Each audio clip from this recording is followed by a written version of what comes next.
Hello all, I'm standing here next to a rock. But it's not just any rock.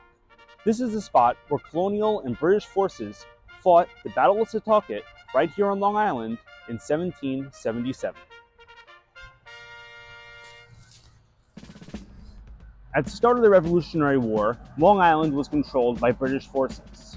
Its agricultural resources and its proximity to British headquarters in New York City made it a very important location. A string of fortifications was set up by the British along the North Shore to maintain control of the colonists and fend off attacks from Patriot forces positioned across the Long Island Sound. One of these locations held by the British was Setauket Presbyterian Church, which was fortified with wooden posts and earthworks. Led by Lieutenant Colonel Richard Hewlett, the area was held firmly by Loyalist troops. In the early morning hours of August 22, 1777, Patriot forces crossed from Fairfield, Connecticut to nearby Crane's Neck to launch an attack on the Loyalist fortification right here in Setauket.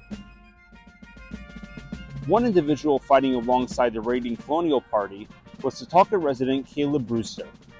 Brewster was a part of the Culper Spy Ring, one of the most important intelligence networks during the American Revolution. Organized by Major Benjamin Talmadge in 1778, the ring operated out of his hometown of Setauket. Talmadge recruited his close friend Abraham Woodhull, who became the chief spy under the codename Samuel Culper Sr. Together with merchant Robert Townsend, Culper Jr., tavern owner Austin Rowe, and others, they secretly gathered and delivered information about British troop movements in New York City to George Washington. The spies used invisible ink, coded letters, and prearranged signals like laundry hung up by women like Anna Smith Strong to pass messages across the Long Island Sound into Connecticut for Talmadge. Their intelligence gave Washington a heads up on enemy actions, protected arriving French allies, and more. From harbors like this in Port Jefferson, Brewster took a huge risk sailing across the Sound to deliver coded messages to Major Talmadge. Despite constant danger, the network operated in secrecy for years, and even Washington did not know all the spies' names. Back to the Rock, Patriot forces established their position here to mount an attack on British forces, and for the next 4 hours, the air was filled with both musket and cannon fire.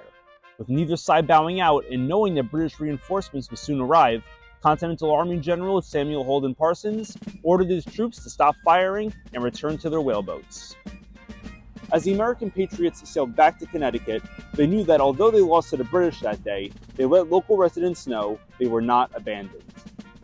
150 years later, the landmark was commemorated by the Daughters of the American Revolution, a group made of direct descendants of those who helped the Revolution's cause. And today, it remains here, showing the Patriots' endurance and fighting strength.